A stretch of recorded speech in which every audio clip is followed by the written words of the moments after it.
everyone. Thank you so much for joining us today. I think it's the first session of our conversations on COVID-19. Today's topic is gendered reflections of humanitarian workers.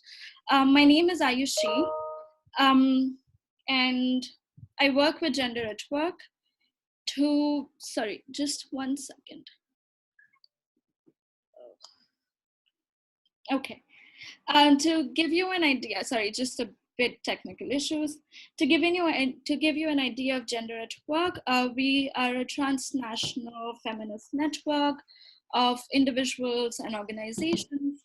We work on multiple things. Some of them are organizational development, evaluation, and research.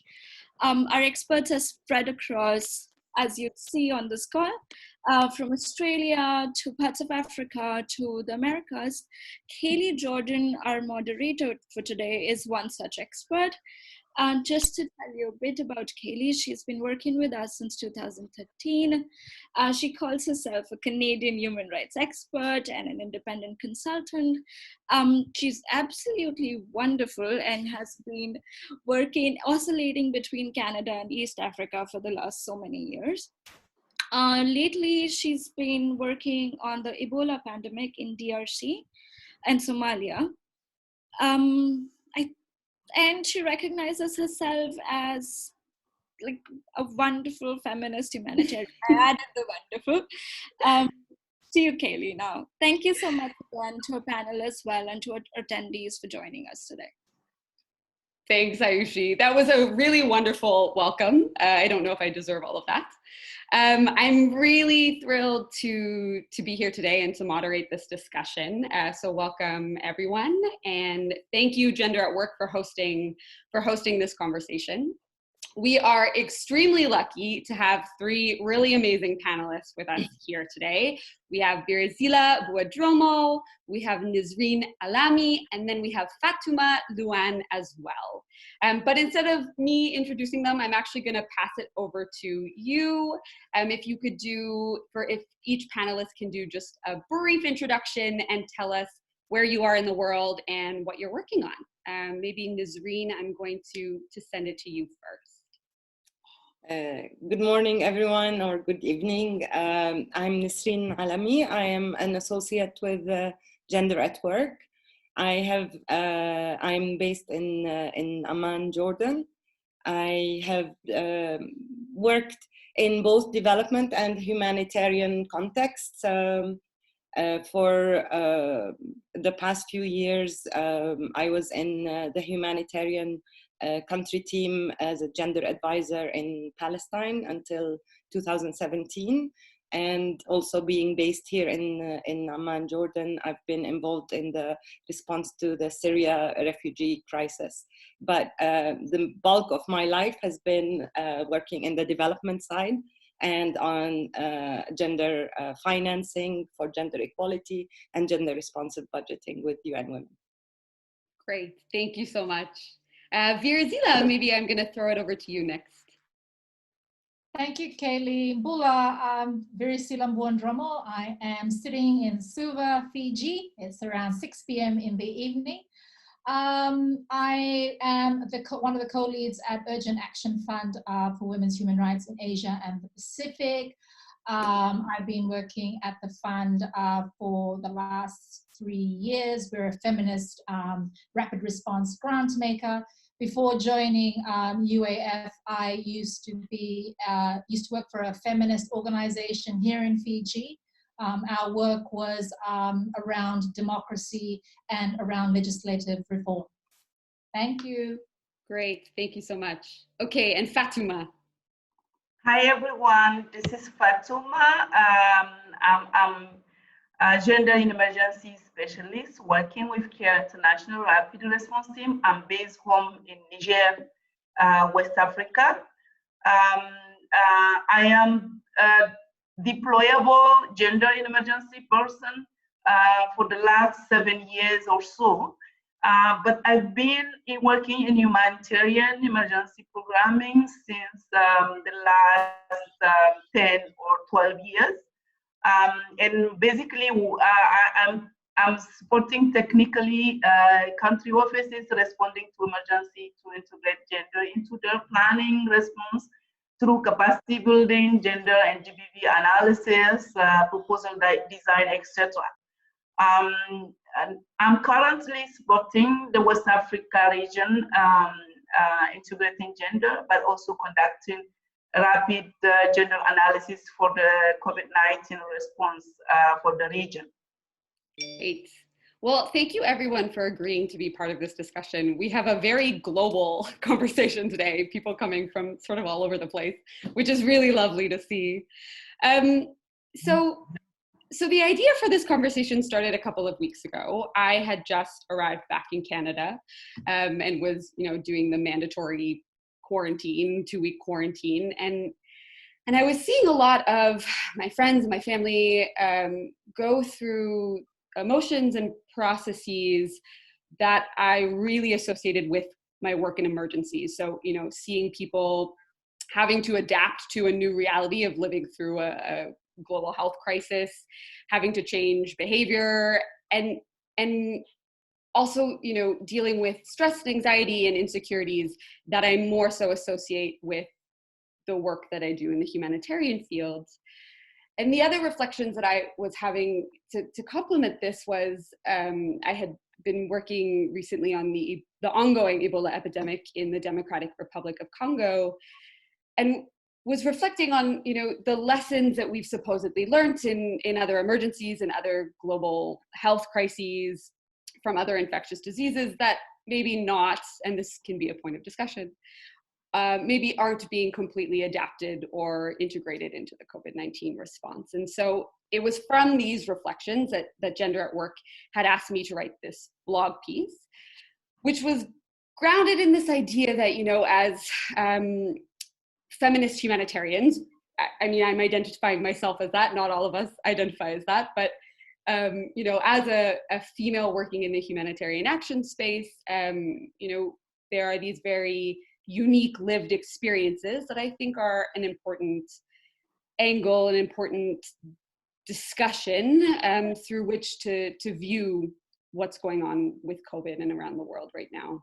And so it was from these musings and these reflections with Gender at Work that they decided to open it up and have a larger conversation between feminist humanitarians or feminists working in sort of this space. And so taking all of that as sort of the starting point, from your own distinct perspectives from where you are around the globe, what comes to mind? What are sort of the first reflections that you're having as you're watching the pandemic unfold around the world? I'm going to turn maybe Virzila to you for that question first. I think for me, I've had, my first two reflections was, first thing is that I think that came home to me is that human interaction and connection is so important. I think, we take it for granted when you have the ability to see people every day and you're like, oh, we'll catch up later, we'll catch you later. But when you're forced into a lockdown and you're forced into not being able to connect with people, you really realize how important that connection is. So for me, I think that my reflection is that how important people matter and our connection to people matter. And I think the second thing that's related to that is that if we're going to get through this pandemic in a humane way, then we as a society need to be paying attention and supporting the most vulnerable in our community, because only then we will be able to get through this in a way that is going to be humane and is going to be responsive to all needs and not just to a certain group of people. Fatuma, I see you nodding your head to that. Did you want to jump in? Sure. Yeah, I definitely have some two key things that come to my mind when it comes to this pandemic. Is like the last 4 months that I saw it evolving. It's like the first time the entire world lives such a global health emergency, which is not the case actually. But this one draws such an attention and focus because it has implication in all aspects of life, from individual to global level, but also it touches upon the immediate and very longer term. And the longer term with a lot of uncertainty. The second aspect is like the modality of it. It's totally different from those that we lived in the past. We jump in the field and support people. And from my own perspective, I used to work remotely. So for me, at the beginning, being in lockdown will not make new implication for me because I seem to be used to it. But then it's not totally, because I feel it in myself, and I can imagine how vulnerable women, not so privileged than I am, can feel it and can live it. That's really big questions I keep to have in my mind. Yeah, definitely. Nisreen, is there anything you wanted to add? I would just say I definitely agree with both Priscilla and Fatuma. There is something that's unifying about this crisis, because if you've worked in different crises, or you yourself come from a conflict area, or you always deal with the crisis on your own. And you feel that the rest of the world is not paying attention to what's happening to your reality. So that's something that has been interesting with this crisis, that it is a globally experienced crisis. But at the same time, it's also very clear that there are differences in how you experience this. I live in a region that's full of conflict and ongoing wars and occupation and lots of displaced populations. And this has not stopped in this current crisis. And I'm sure this applies in other conflict areas and so on. So definitely. The weight and burden of it, and also hearing the stimulus, trillions of dollars being pumped into economies and so on, and while we're just like scrambling for hundreds of dollars just being put into the needs of the most vulnerable in our countries, is also a clear divide that exists in how we're dealing with the crisis. Yeah, definitely. Those were some really, really important points. And sort of jumping on this idea of, a globally experienced crisis, but it's affecting different communities and different populations in various ways. For the last several weeks, there's been organizations and policymakers and academics saying, there are gendered impacts to this crisis. We can't address this as a unified whole. We've seen a lot of rising rates of domestic violence in different countries. For me, one of the first things that I thought of, because I work a lot in sexual and reproductive health, was, how is this going to impact safe access to abortion or access to family planning, or, these types of things. And so what are some of the gendered consequences that you're seeing in the localities where you are, or that you foresee are things that we need to be focusing on as the pandemic continues? Maybe Nisreen, I'm gonna go to you for this one.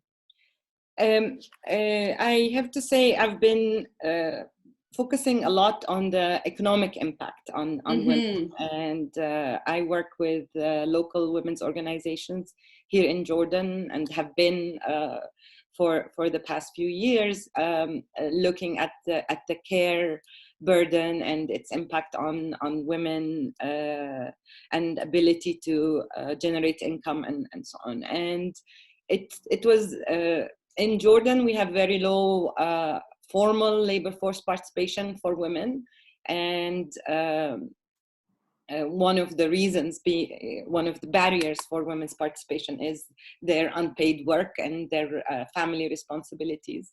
And it was incredible how quickly it was very visible, the impact of the crisis, and especially the lockdown. And less so, I'm not talking about the health situation, but because the government here immediately moved to complete lockdown and containment approach, and the vulnerability of women, whether women working in the formal market or informal workers, women who are at home, who all of a sudden have to not only do the double burden of the care work and the income generation for their families and themselves, but all of a sudden they are the hygiene, the water and sanitation, the schooling and education system, and the health system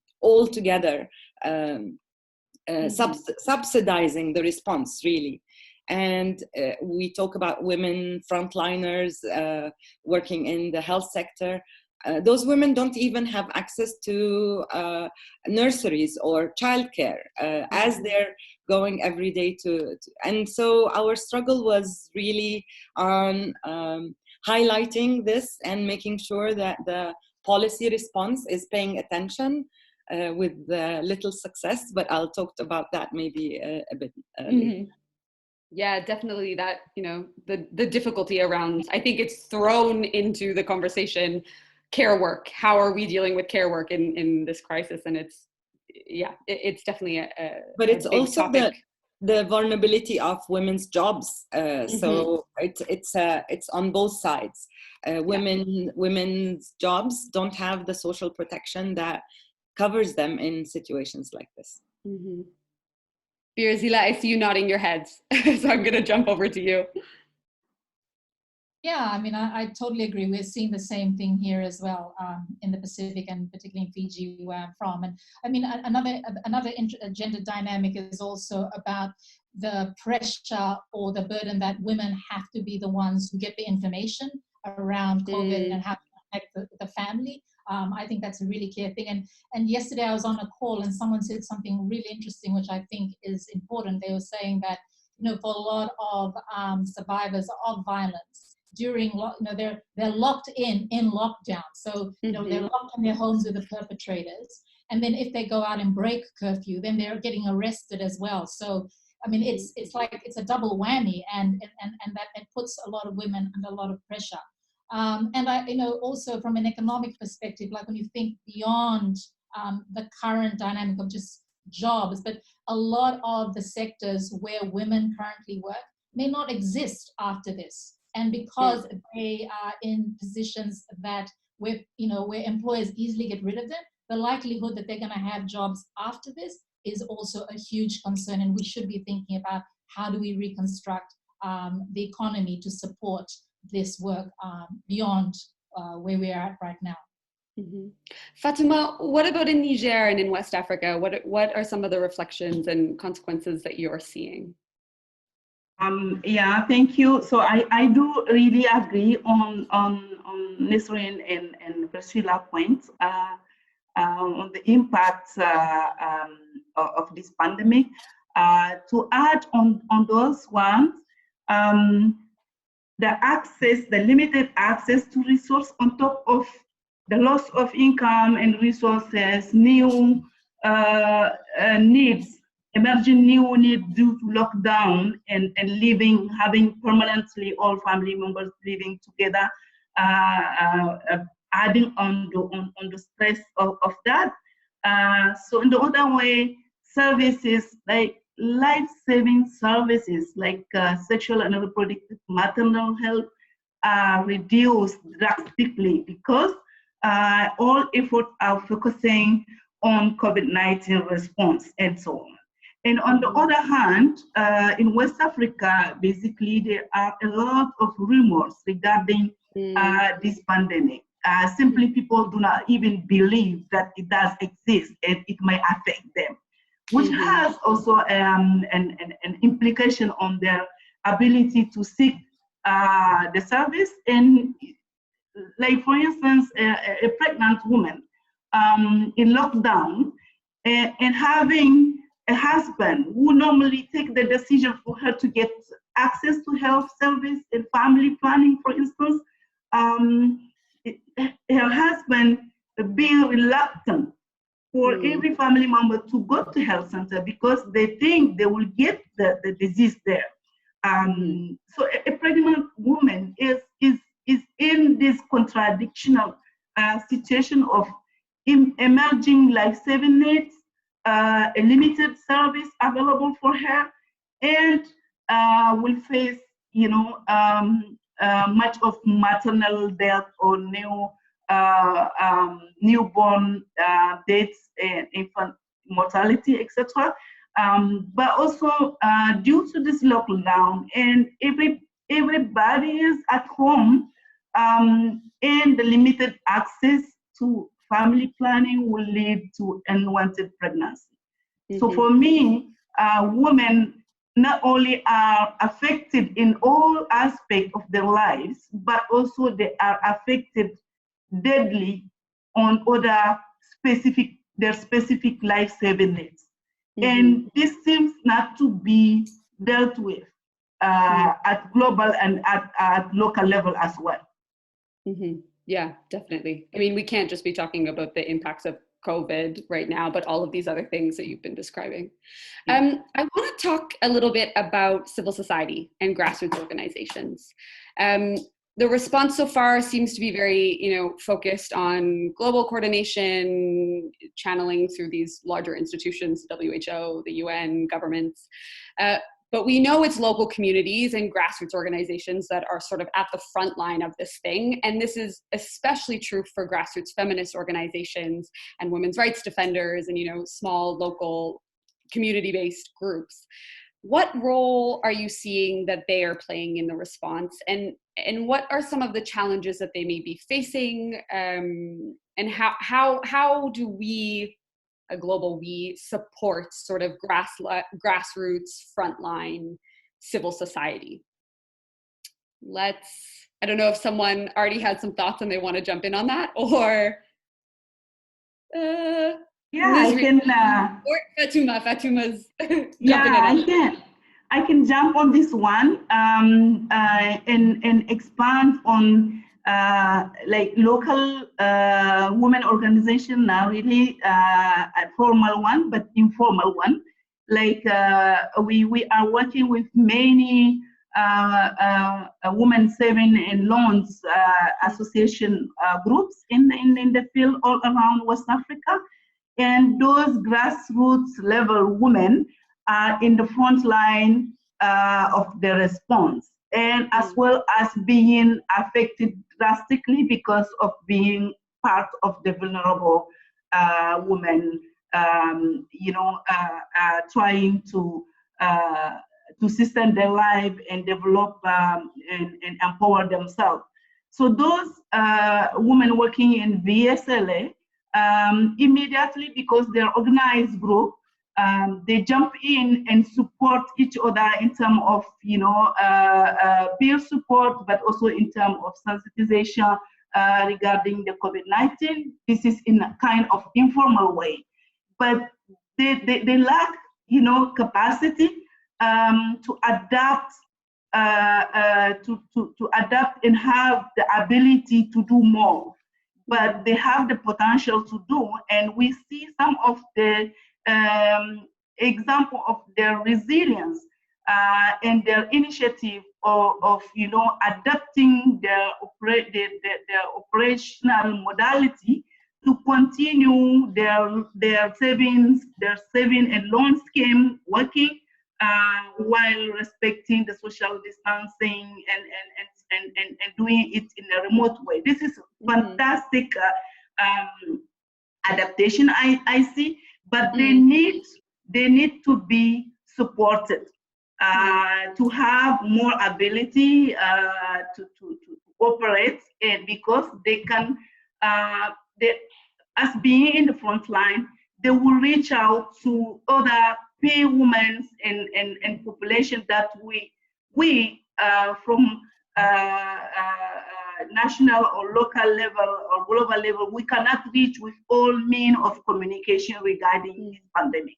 So for me, those are valuable and potential resource that we need to focus on in order to reach out the very remote population with the response. Mm-hmm. Virazila, I saw you nodding along as well. Did you want to add something to that? Yeah, I mean, I totally support that. I think that that you need to listen to local women and sort of non-binary people in the community, because they know what the issue is and how. And I think the questions we should be asking them is, how are they coping? How can we support them? You know, instead of looking at them as victims, but seeing as how that they can provide solutions. And I think that we should be asking them for ideas on how we can help them to not only support them in this current sort of survival mode, but also in terms of how we can reconstruct their communities.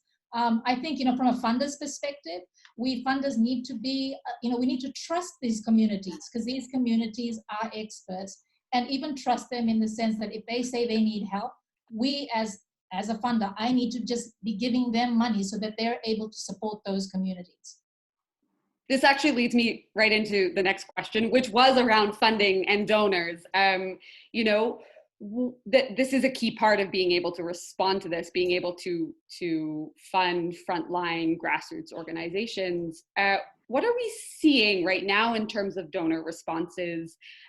What do funders and donors need to be taking into consideration as they adapt to sort of this new reality? And I might actually start off with Virazila first, because maybe you can talk a little bit about Urgent Action Fund and what we're doing, and then we can go on to Nazreen and Fatuma. Sure. Maybe I can, because we're a rapid response grant maker, feminist rapid response grant maker. We also get resources from larger funders and donors who give us money, and then we sort of pass it on to the communities that we work with. And we actually, Urgent Action Fund, we work in high risk areas. So we have a lot of experience with getting money very quickly to communities. We have a turnaround time, like minimum 6 hours. The maximum it'll take for us to get resources to a community is like 10 days. So we have expertise in this area. One of the things that I've been seeing recently is, in terms of larger donors, they're kind of scrambling around because nobody really knows how to respond to this in one way. And they seem to fall into two camps.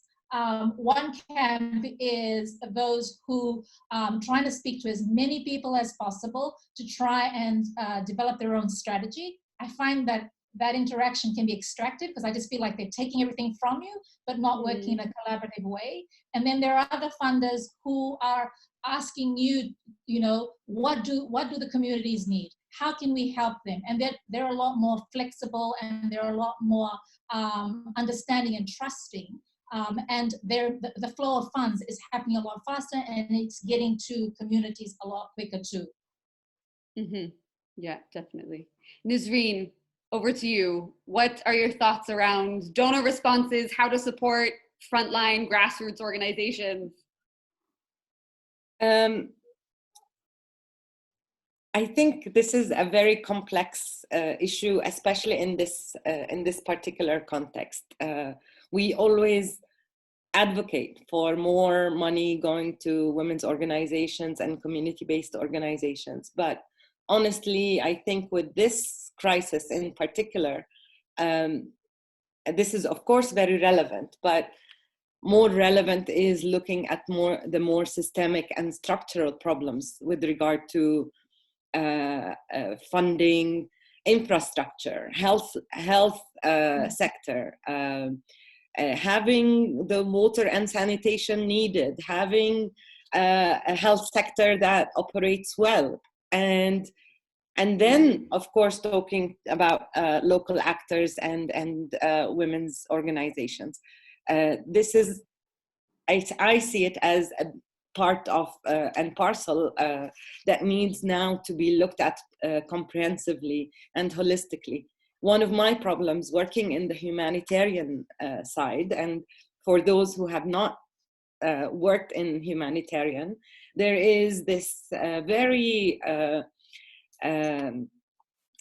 silly and ridiculous divide between what humanitarian support and assistance should be and what development and long-term assistance should be, even in contexts where we're talking about protracted crises that have gone on for so many years. But in a humanitarian world, you say, we're here to save lives. We don't invest in the capacity of the health sector. We just want to provide life-saving assistance. In a context like this is ridiculous.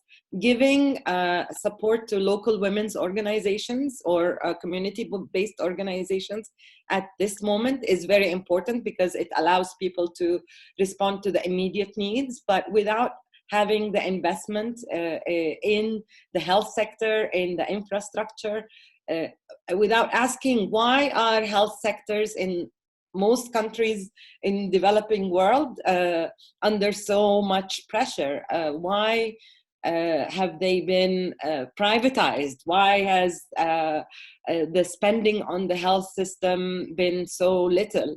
These are bigger questions that we need to ask, looking at the national budgets. We need to look at the debt that governments have in order to be able to have the right response. I'm saying the three elements are important, are equally important. And for me, at this moment, I'm interested to see how governments are going to be reviewing their national budgets, how they're going to be reallocating funds and redefining priorities. And within that, how they're going to be targeting the most vulnerable. Aid is important, and there are a lot of questions about how donors' attitudes will be shifting and so on, but it's quite a big challenge at this moment. I love how when you were talking about this divide between the development and the humanitarian spheres, all of us are nodding our head like, yes, let's address this. So I want to go back to something that you had said, Virsila, about listening to communities, which I just came out of the ongoing crisis in the Ebola epidemic in DRC, and you hear this over and over and over again. We have to listen to communities. We have to listen to communities. But when it comes down to it, practically, what that means, there's not a lot of practical application of what that actually means. And one of the things I keep coming back to as, we're seeing COVID, is the overemphasis on global health expertise and whose voice counts, being global north experts, infectious disease experts from the global north, and really missing some of those voices from communities that may have already faced infectious disease and have a lot of lessons to share with us. And so when we're talking about listening to communities, instead of just becoming a soundbite, how do we practically work with communities? How do we put emphasis on voices who are on the front lines? How do we highlight those communities that we should be hearing from in a non-extractive way, as you had mentioned, and build in those lessons into the response? I'm not sure who I want to direct this question to. How do we practically listen to communities and highlight the voices that we should be hearing from? Maybe Fatima or Virsila. Yeah. I think one of the things that that I always have to tell myself is who's not speaking. Because often we listen to the loudest voice in the room, and I think that we need to sort of sit back and look at, okay, who's not speaking, or whose voices are being silenced. And I think that to be able to do that is you need to open up a lot more spaces. So for one thing, we need to move away, like at the moment in this sort of crisis, dissent is being criminalized. Like if you have an opinion that is not the official opinion, you get criminalized. You get arrested for, for jeopardizing national security, for spreading false information. And these are ways that repressive governments use to target people. And I think that, we need to create spaces where we recognize that this is a global pandemic. It affects everybody, and that not everybody is going to have the answer. We need to listen to as many voices as possible, and creating local spaces where people can come and share their perspectives. And I think that some of the voices that we're not hearing, and some of the people we're not hearing from, are people like sex workers, LGBTQI community. I mean, these are people who survived the HIV and AIDS epidemic. Mm-hmm. What lessons do they have that they can share and we can use in this current pandemic? I just think that we're trying to recreate new wheels when there are processes that we've already gone through. Or indigenous communities, they're constantly being targeted. They're constantly, people are being killed. How are they responding? How do we, so I just think that these voices are not being heard. I think it's important that we need to be, create more inclusive spaces, and we need to open up policy spaces where everybody has a chance to participate in it, and not just those who have an official title. Mm-hmm. Fatuma, you also wanted to say something. Yeah, I totally agree with Ursula, and I want to add on top of this the fact that we need, since day one of this pandemic planning and all the global, local structure making decisions regarding this pandemic, we need to ensure that we have a strong gender lens, and we have this inclusiveness that Ursula is saying since the global level of the decision making up to the local level. And if we start since the beginning with this idea that we value different voices, and we want to make sure that those voices are heard and their ideas are included in the planning, then definitely we will be on the right track to ensure that down there at the local level, we will think about how to embark both women and men, but also people living with disability and other vulnerable groups into the decision making, and definitely the decision will be covering specific issue and not being forgotten in the track of the global, global north or global specialists. Okay, while we know that at the grassroots we have capacity, and we also have people that they know what they need. Like for instance, if we don't have women represented at this COVID-19 task forces from the global level to the national level, then we will have plans that will not have gender lens. Then the money is channeled through those global structures will not be helpful to meet distinct needs and address specific issues. Mm-hmm. Great. Just quickly before going on, I just want to say to all of the people watching, we're going to wind down the questions soon, and then we're going to open it up for question and answer. So if you want to type your, if you have any questions for the panelists in the question and answer box, in a couple minutes, we'll go through them and start asking the panelists some of your questions. So I just have one or two questions left on my end. I want to talk now a little bit about what does recovery look like, because there's been a lot of discussion. We're gradually starting to open things up in some places around the world. And there's been some discussion, for example, in Hawaii, of having a feminist economic recovery plan. And if you read the document that they put forth, it, prioritizes things such as making sure that there's expanded systems of support for informal care workers, that there's GBV prevention incorporated into the economic recovery plan, and sort of generally centers their rebuilding economic recovery on addressing some ingrained cultural inequalities. are there feminist modalities that we should be reflecting on as we move into the next phase of the pandemic? And what are sort of the types of systems and structures we would want to rebuild, and how, as we move into the after? Ms. Reen, I'm gonna go to you on this one to start off. Yeah, I think it goes back to your previous question on how do we access people who are most vulnerable, how do we give them voice, and how is the recovery and response happening? And we, in normal days, we have challenges in accessing spaces where decisions are made, where priorities are set.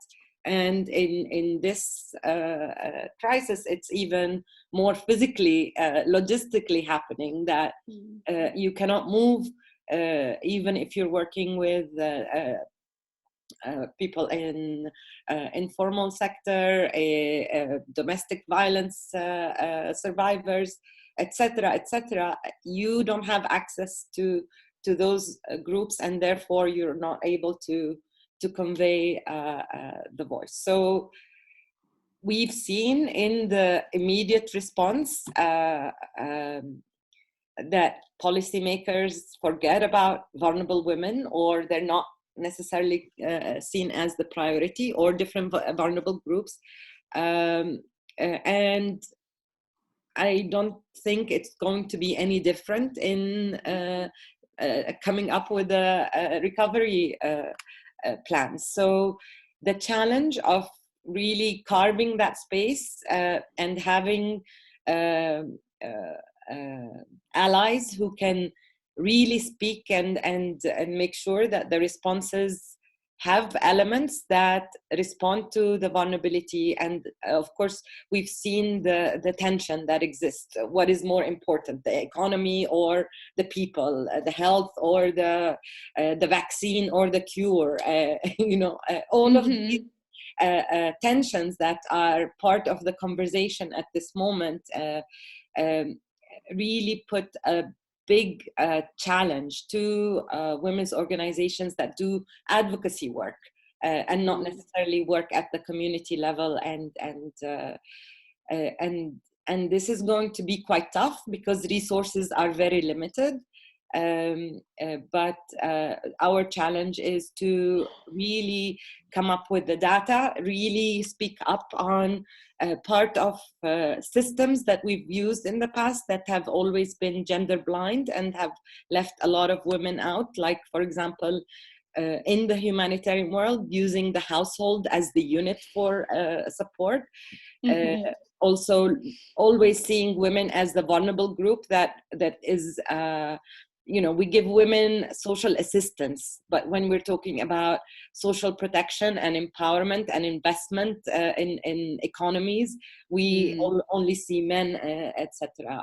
We look at violence against women in terms of providing services, but we also have to acknowledge that when women don't have choices, that makes them more vulnerable to violence, whether it's domestic or in the job, etc. So, and with more women going to be losing their jobs, in the Arab region, they say statistically out of the 1.7 million jobs that's going to be lost, 40% of those are women's jobs. And even when we're talking about a region where women's participation is a much smaller share, it's like 20%, but basically women are likely to have less choices that makes them more vulnerable to violence and so on. So we have a lot of challenges in terms of identifying where we need to speak up louder and more collectively as women's organizations and gender advocates who are working in this field. Yeah. Firzila or Fatuma, is there something you want to add on about the recovery? What comes next? Moving on. Well, I've got 3 points. I mean, it's this is what I'm hoping for. I'm aspiring to. think there's a vacuum being created, and we have an opportunity to, to create a fierce new world. I mean, I think that I think it's really important to, let's try and support like a solidarity economy, one that it doesn't, so changing our value system, because we see that a system that prioritizes growth and profit is what got us into this situation. We really need to be looking at one that, a new system that prioritizes people, the planet, and other living animals. And we can see how, the planet is thriving because we're all staying at home and we're not polluting the world. So how do we not forget this? Because we so easily forget these things, these wonderful things that are happening now when we move into, sort of, as Arundhati Roy said, through the new portal. We've got to make sure we remember this and take this forward. I think the second thing is that what we're seeing right now is that the way democracy is being practiced in this world, it doesn't work for us. We need to be investing in participatory democracy, where decision-making and action is going straight to the local. So local people are making decisions and implementing those decisions at the local level. So moving the center back to the edges and get them to be, that's where the power should lie. And I think the last one is really about accountability. It goes back to a point that Nazreen made. There's a lot of focus on giving sort of, the state is trying to help and support people, but really you should have been looking at your budget, and instead of putting money into the military, you should have invested that money into the health sector and the social sector. So when you go into the back, when we go into the future, reduce military budget, move it into the health and social sector, because those are sectors that are going to support you when a push comes to shove. Fatima, I see you nodding along. Yeah, I totally agree, and I want to add on this one that recovery not only include those points shared by Nisreen and Ursula, but recovery for me is this massive need of rebuilding food security and livelihood, but also to look at the global economy, including markets and prices, and how those basic commodities are being inaccessible now because of the inflation and rising prices, how this will look like just after the health emergency. It's going to be an economic emergency for which I can't imagine the scale, but I'm really concerned about how, those local women that we discuss about from the front line, how those local women will learn from our lesson and will tap on opportunities that the pandemic has given us.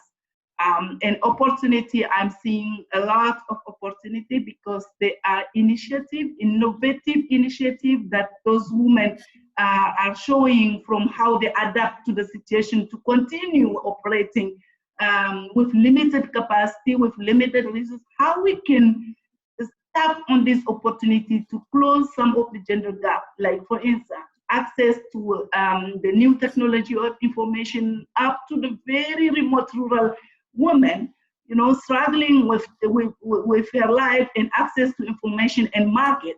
How we could seize this opportunity to boost, not really continue the stereotype regarding, women support income generating activity and then you support business activity for men. For me, we need to go beyond.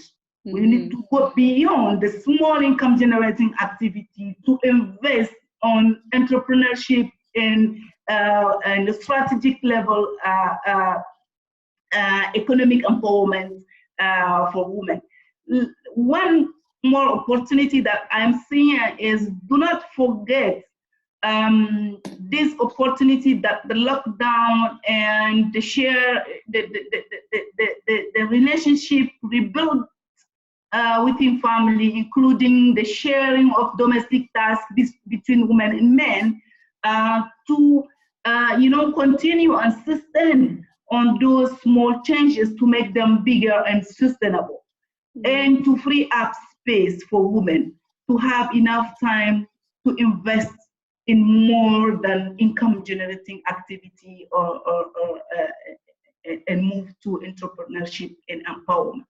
Mm-hmm. So it actually looks like we're getting a lot of very interesting questions from the audience. So I'm going to stop my questions now to you, and I'm going to go and look at the questions that some of our viewers are posing.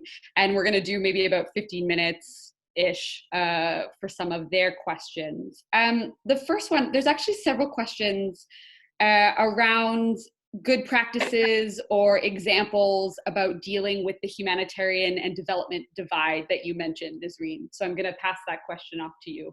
Are there best practices, good examples that you can point to or advice around how we sort of bridge that gap? There's many questions about this, actually. Yeah.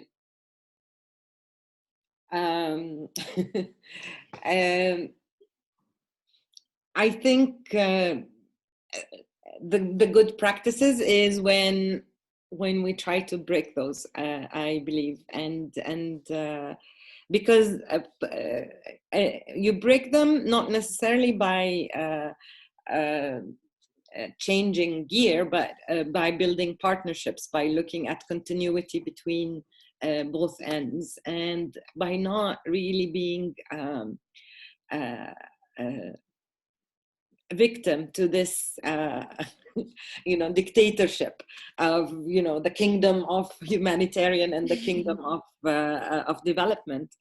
And I saw this happen when I was in Palestine, that there has to be flexibility in dealing with gender-based violence and understanding how the protracted crisis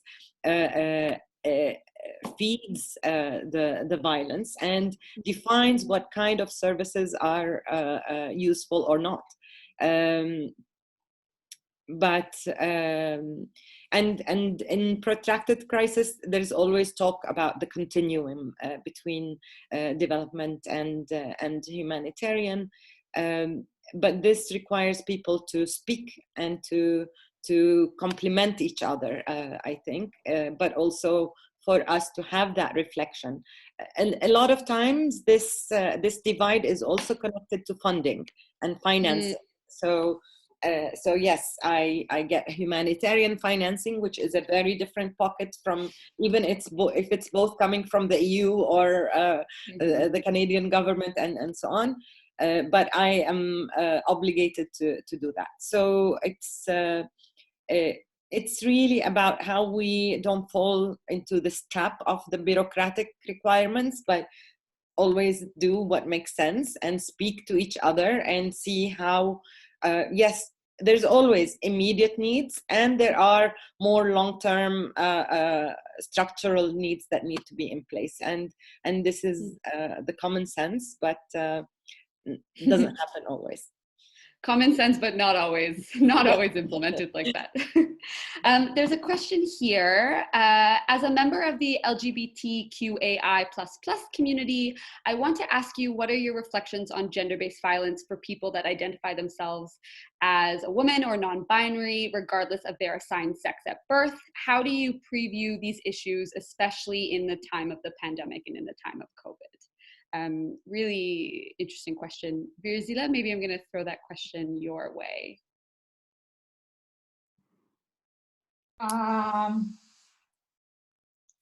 Wow.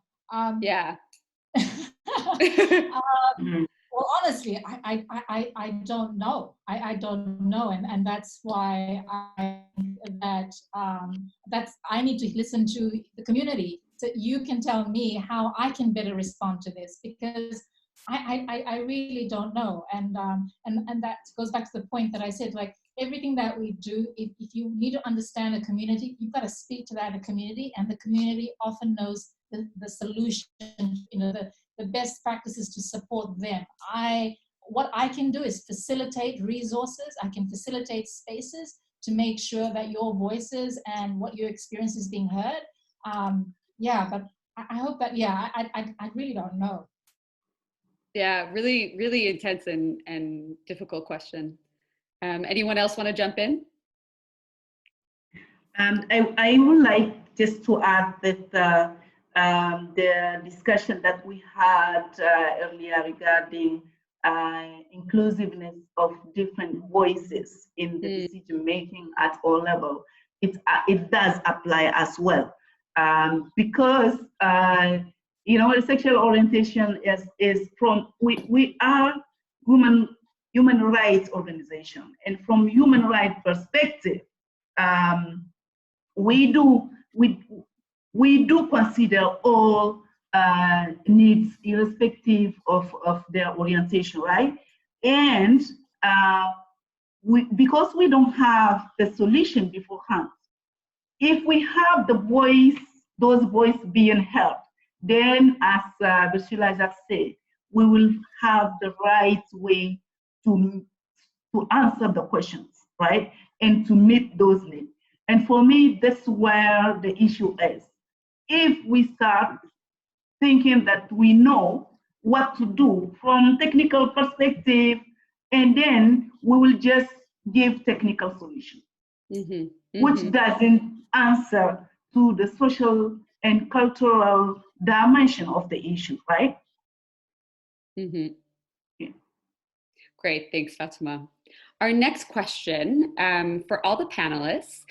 The humanitarian and development sector is a deeply colonized space. For example, run by Westerners, Western offices, government control in what is happening in Asia, Africa, and Latin America, massive salary gaps between international staff and local staff. How do you see this change or not change during and after COVID-19? I just want to jump in here as well, because this is a huge issue in the humanitarian sector. It is a very deeply colonized space. I mean, there's been discussions around localization. How do we localize humanitarian aid for a really long time? But going back to what you said, Nazreen, some of this seems like common sense, but it doesn't actually get implemented, or it doesn't actually go further than just a discussion. And so hopefully when we're thinking about rebuilding, what do structures look like? What do humanitarian structures look like past this? Can this be a catalyst for actual localization? Can this be a catalyst for opening up better spaces of conversation and listening to communities, and sort of decolonizing some of these deeply entrenched structures that are part of the humanitarian system? So I want to open this up to you. How do you see the colonization of the humanitarian and development sector before and after COVID, and what does that look like? If I can jump in, I will speak a little bit about my experience working in Palestine with the humanitarian country team. Women's organizations were not interested in the humanitarian space because it is, as you described, it's seen as it's a boys' club, mostly a white boys' club. The language they use, you can't talk about women's rights. You cannot talk about basic things that's part of the language of women's organizations. But during my work there, I focused a lot on influencing the humanitarian side, but also encouraging women's organizations to be part of this space, to share their experience and so on. And I see this has made a huge difference on the culture of the work, on their access to budget, on certain issues that are priorities for women's organizations that prior to the women's organizations being engaged in this space, these were like conversations that are never had in the humanitarian space. So yes, it is a difficult space, but I don't see it as a hopeless case. I see there has been a lot of effort over the past few years to really challenge the exclusion of different actors, the kind of language that is used, the whole issue of localization and commitment to localization, giving local organizations more access to funding and so on. So it is a process that is changing, but it does require stubborn engagement from local organizations, even though it's a burden and it's not a great space. And I just want to say, I see in recent years, there's a lot of discussion about what is a feminist humanitarian response, and there are lots of networks of women's organizations that are being established, and there's the feminist humanitarian network that Gender at Work is part of as well. And so there is a lot of attention being paid to change that culture, but it's still work in progress for sure. Fatima or Virzila. Yeah. Just quickly, I mean, this idea of, yes, I mean, in the Pacific, I think that the first respondents are always locals and they're always women. That's the first respondent. Then you have the parachute humanitarian workers that come in, and they're often white, they're often men. And they don't listen to the locals, and it ends up, they leave very quickly, and then the first respondents are the ones sort of picking up and trying to clean up the mess. This is what irritates me. The other thing as well, too, I find that with the reason why it's very white, very male, is because often funding is linked to it. And so the idea is that this expert is a white savior that's coming from the global north, that's going to come and save the brown people during this crisis, when really it is actually the locals. They are there, they've survived these crises, and they continue to do it with very little resources. And often those resources is not funding, but actually, community networks. It's about local knowledge. Those are the resources that are important during these times. Fatuma. Yeah, interesting. And my point here is that, moving from the top-down approach, for me, we need to reach out to a situation where local organization comes and claim to be, valid and valuable actors and the first responder, not waiting that we engage them because that for me, we don't go in a way that we tell them what to do, but we develop ideas together, and but for that they need to know how. They need to know, to have the information on what structure, what funding, what donors, right? What capacity exists over there that they can tap on. You can be impressed when you talk with those women that they can discuss and negotiate funding. But because they don't have enough information on what is available, and they don't know where the cluster meeting is taking place, so they will not attend and influence, the humanitarian actor there, or they will not attend because they don't know. So from my perspective, we need to think out of box. We are not the only valid humanitarian. Those first responders are the very first one, because at some point, we cannot reach people without them, right?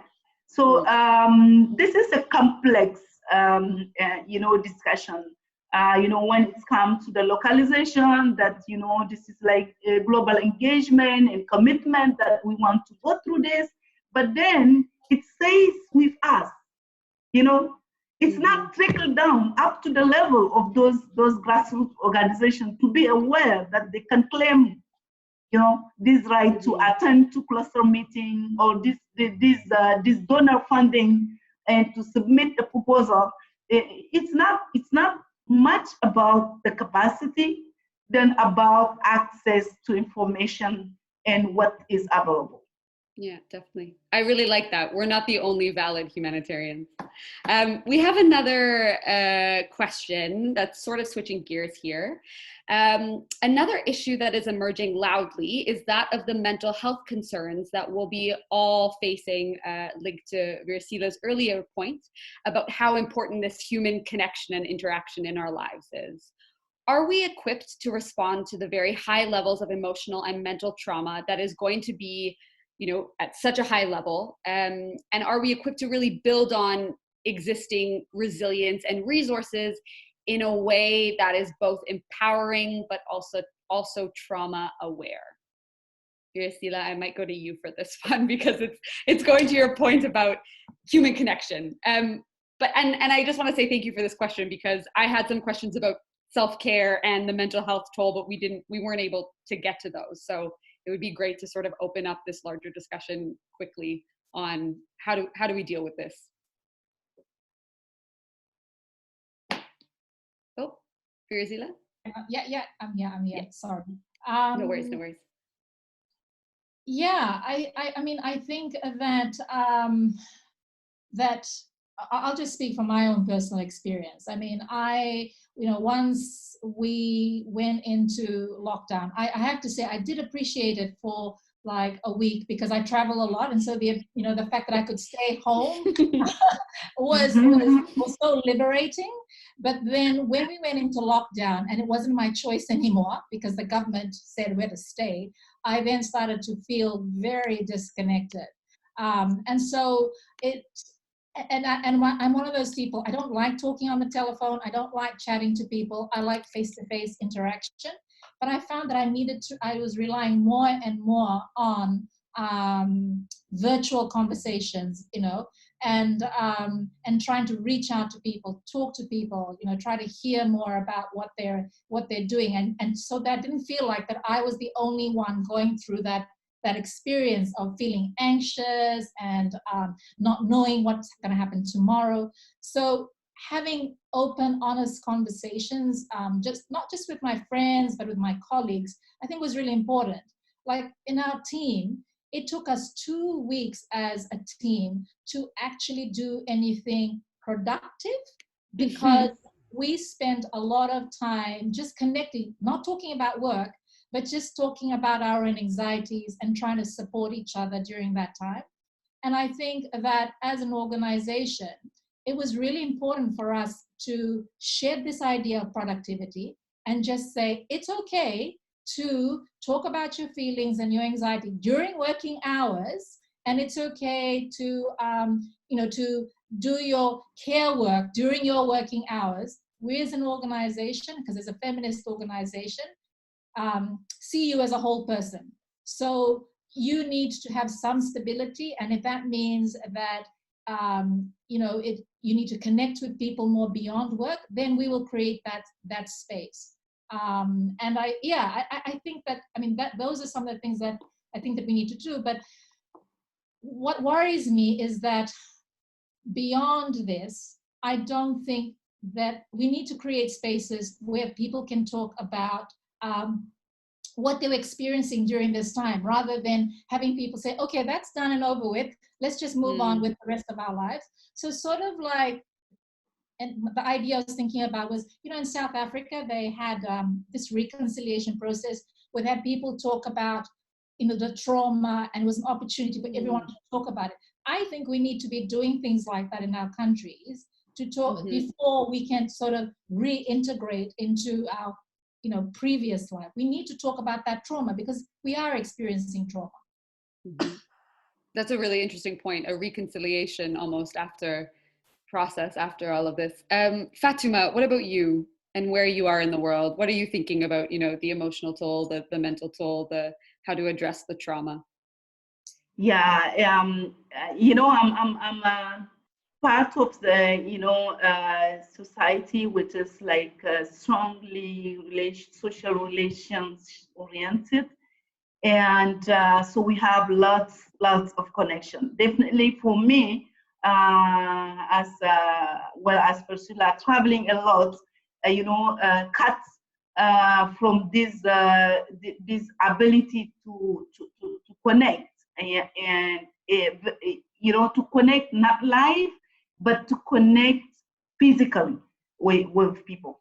But then with lockdown, it means that it's an additional, time of living the same, disconnection, physical disconnection. But at the other hand, we have now social media, which give us some informal, opportunity, because you have different groups. You have family-related group, you have professional one, you have friends, you have colleagues. So you have different channels to heal. Like you know that you can share this kind of information with this group. You can hear from this one. So I think we don't have only one options. We have all those options combined to give us opportunity to heal. Like for instance, from my personal perspective, I call my mom because she's not living in the same city than me. So I call her and have long conversation with her because she has different ideas. And for me, I like, to have this 30-minute, 1 hour phone call with her because she will change my mind, and this will help me heal. And on the other hand, also we have formal support systems that are offered to us from professional perspective. And because as humanitarian actors, traveling a lot, living, difficult situation all the time. So we have these resources that we can tap on. Although I can confess that personally, this is not my thing. My thing is connection with people. It may be with colleagues. And then one last important thing is, because right now I'm doing rapid gender analysis remotely, so I get information with women, men, boys, and girls from all around West Africa up to the very remote villages. So, reading to those ideas, sometimes let me heal my own one. Because I say, yeah, and how can I, while healing mine, how can I use my close family relationship, to do my work? So like my granddaughter, she's 3. I do the wash hunting challenge with her. And I do a 2-minute video shot that I share with my colleagues, and we were just laughing that, yeah, you see. And for me, I'm doing my job while I am interacting and connecting with my family and my loved ones. Great. Yeah.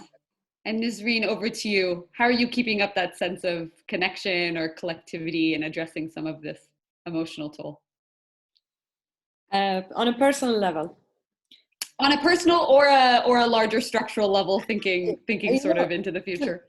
To be honest, at the beginning of the crisis and the lockdown, I was very impressed how mental health was a prominent issue. That this is not an issue that we normally discuss on TV and so on, but it was very obvious from the start that this has a mental health dimension that we have to recognize and acknowledge. I never realized how many therapists and counselors are around and using the virtual space was a very important space. I think I've, listening to podcasts and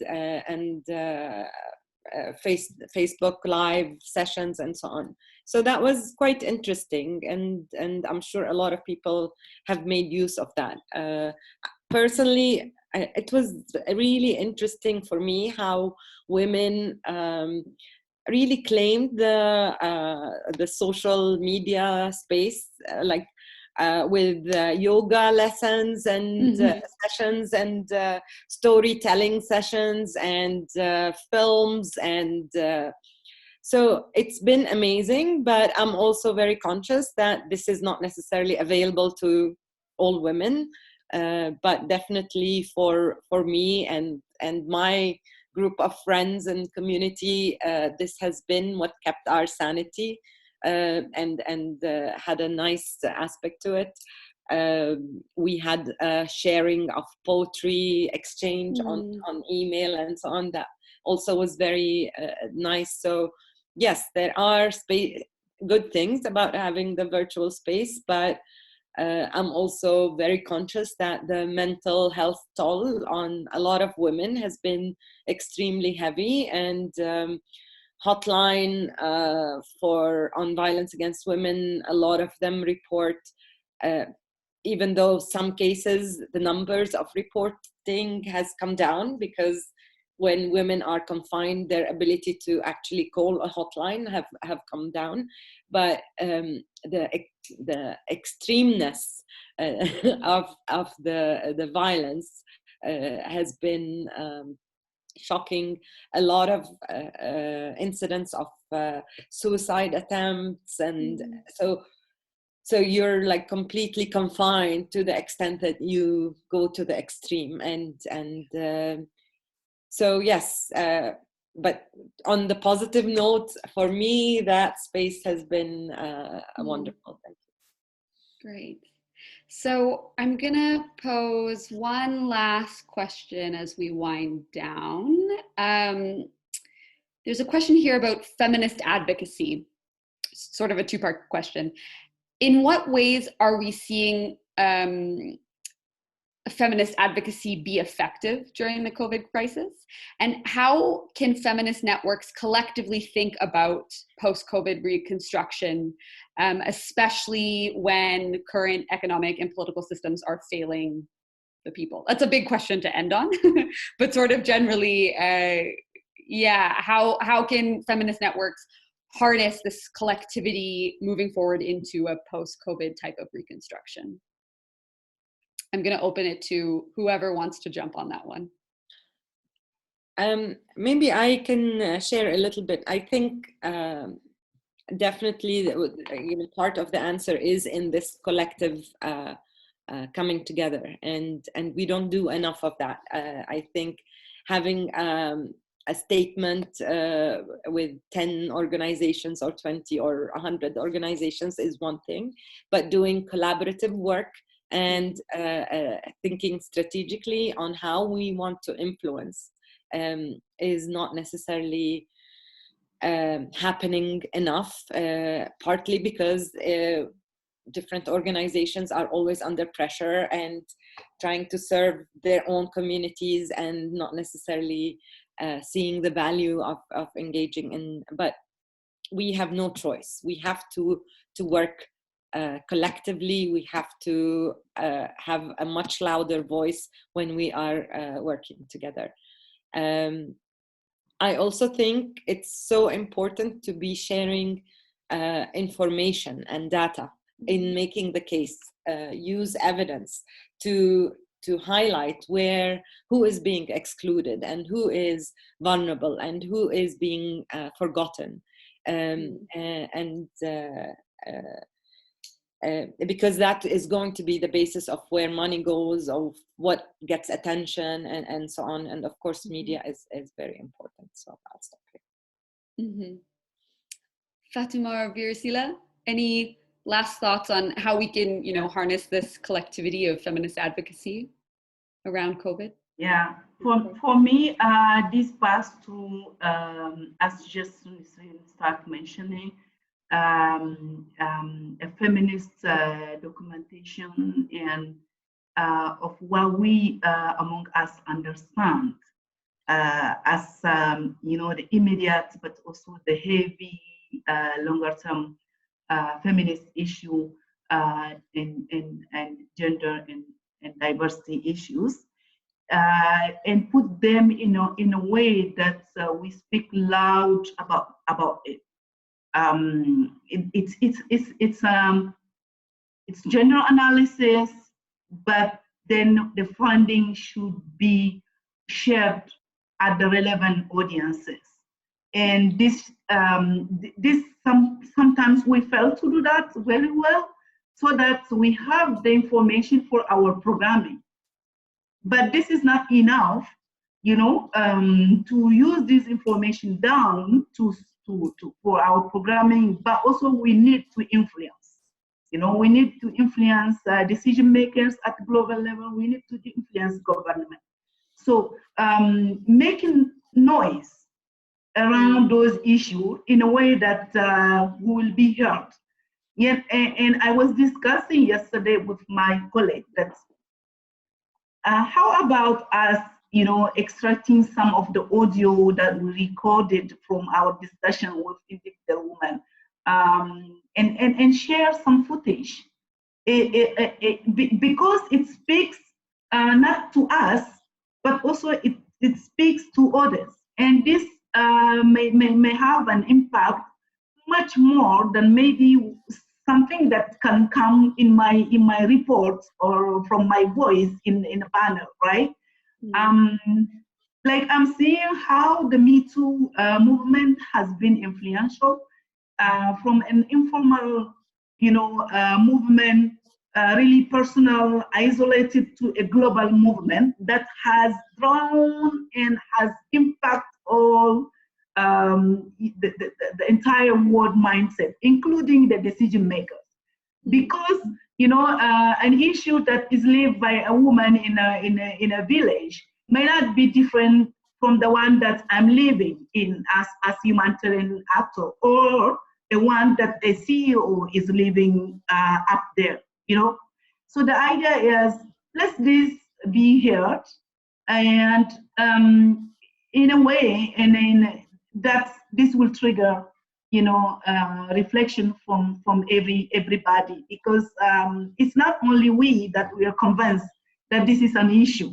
Every humankind hearing those issues will be reacting the same, I guess. So let's voice be heard, and document, not 15 pages document, but 1 pager with the key information to be channeled to various audiences will spread the word. Thanks, Fatuma.